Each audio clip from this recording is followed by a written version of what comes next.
The scene a short time ago, this crowd, they love their 49ers, and they were in full roar as their guys burst out of the locker room.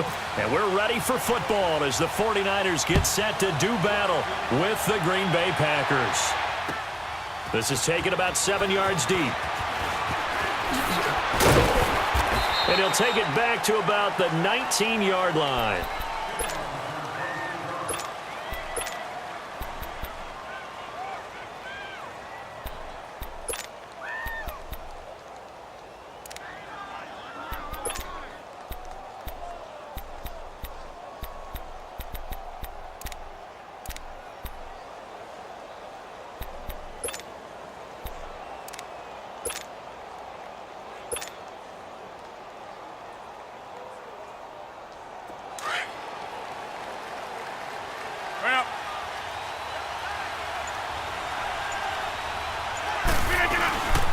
The first carry now for the BYU man, it's Jamal Williams. And he'll get across the 20, but only to about the 22-yard line. DeForest Buckner in on the tackle. They tried a quick hitter inside, but that one was swallowed up because what they're hoping, those big defensive linemen will take the bait and move laterally and open up a crease that they can run through. Didn't happen on that play.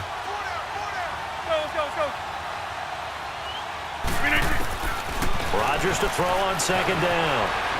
Flushed out right. Oh, he's got a man wide open, complete. Past the 20, 10, touchdown, Packers. Marquez Valdez-Scantling, 78 yards. And the Packers have taken the early lead. Extra point up and good by Crosby. And it's now a 7-0 game. Crosby on now to kick it away. And a fair catch signaled for and taken successfully.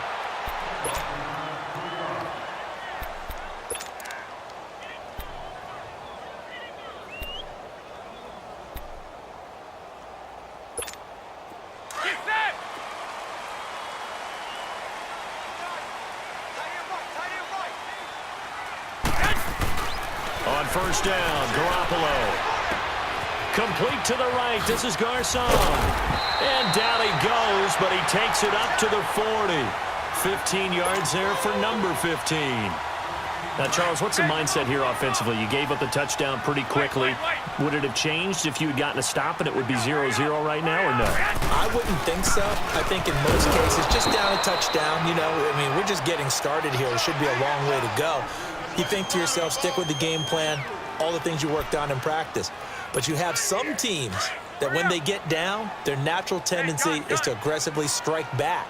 And let's see if they want to get outside of the game plan we expect and try and be aggressive on their first series. Now some movement before the snap. And we'll hear from our referee for the first time this afternoon. And that false start penalty certainly not helping their cause here. Second down and long. Garoppolo to throw on second down. And the hit jarred it loose. It's incomplete. Those passes out that far wide always make you hold your breath a little bit. Felt like it was in the air for a while. What it does is it allows a defender to gain some ground, come from a long distance, and have a chance to affect the pass. 11.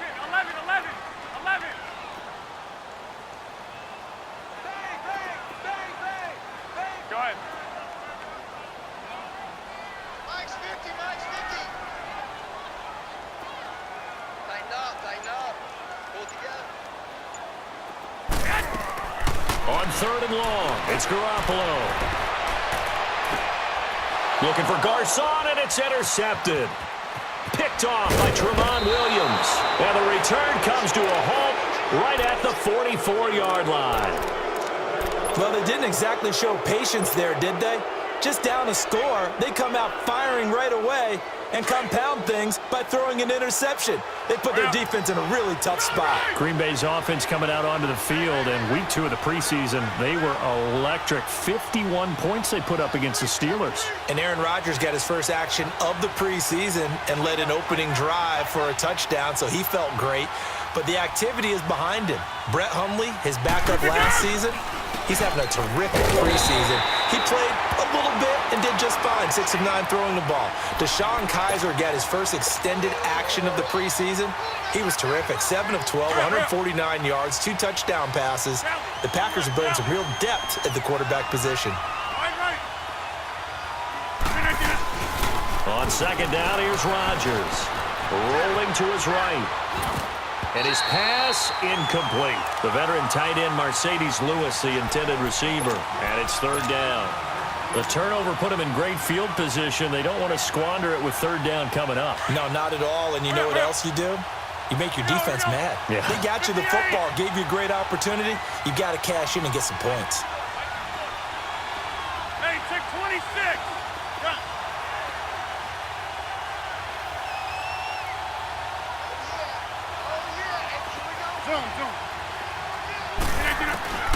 Throwing is Rodgers on third down.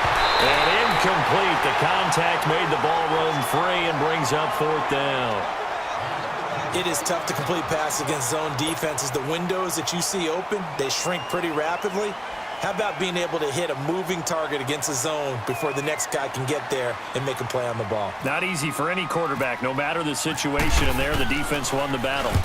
And the punt team on now as this one's sent away.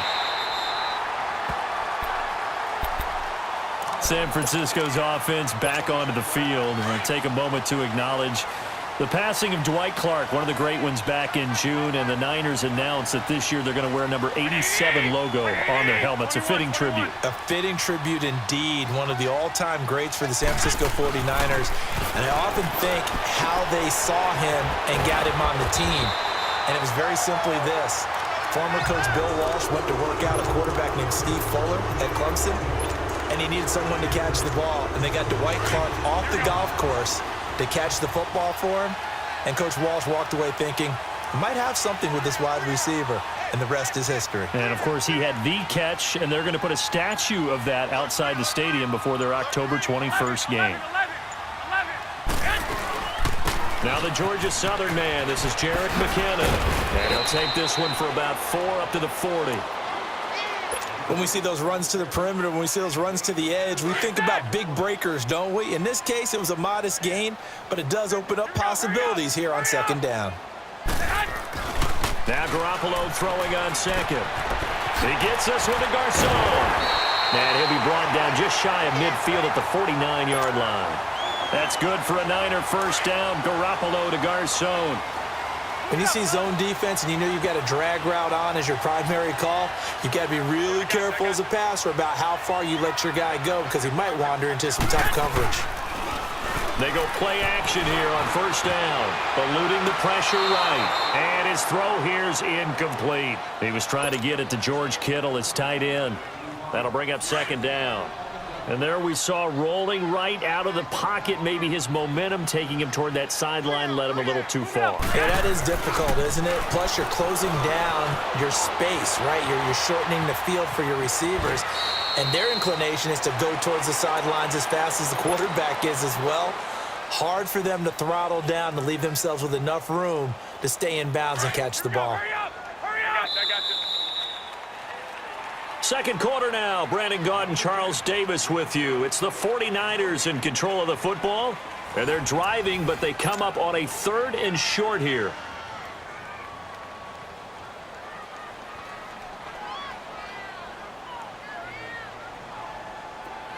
Move it up, fellas.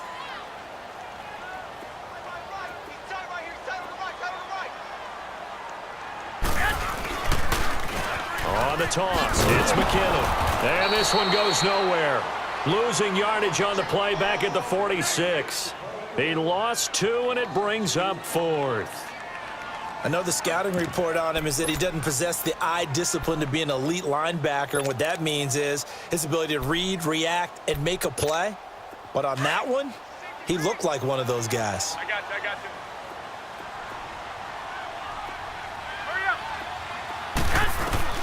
They'll go for it. It's Garoppolo.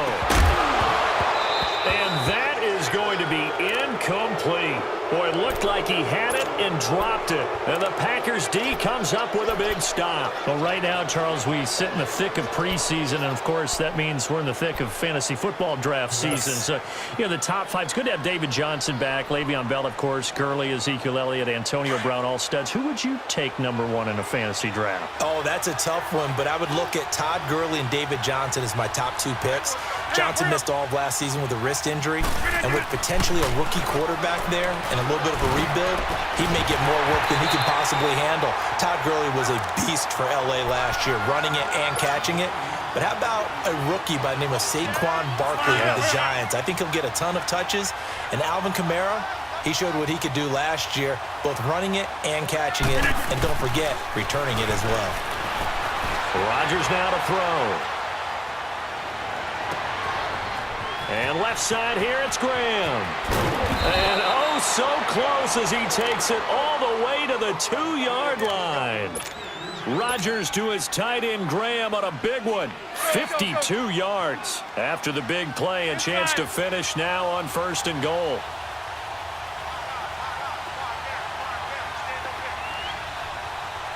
Inside.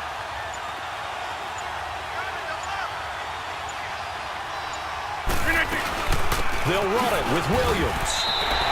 It's a gain of a yard, and it'll set up 2nd and goal. He gets it halfway there with that run. I think you play up-tempo, get right back on the line of scrimmage, and hammer at him again. A play fake to Montgomery. Now Rodgers. Flush to his right. And he's got it. It's caught for a Packers touchdown. Mercedes Lewis. A 2-yard touchdown grab. And the Packers add on to their lead. Crosby with the extra point, and that'll make the score 14-0. Crosby on now to kick it away. And no return on this one as the fair catch is signaled for and taken. So here comes the 49er offense yet again. Let's discuss the 49er running game while they trot out there. Carlos Hyde is, of course, gone. He's now in Cleveland. What do you make of the backfield as we move into 2018? A little bit jumbled right now here in the preseason because of a lot of injuries. Jerick McKinnon, who came over from Minnesota, expected to be their lead back. He's dinged up, will not play the rest of the preseason. Neither will Matt Breida nor Joe Williams. All of them out of action. So right now, the top two runners, Raheem Mostert and Jeremy McNichols. McNichols from Boise State was with Tampa for a while last year before signing with the 49ers. And Mostert, as a kid, he rifles one that's intercepted. Picked off by Jair Alexander. And he'll return it to the 24-yard line.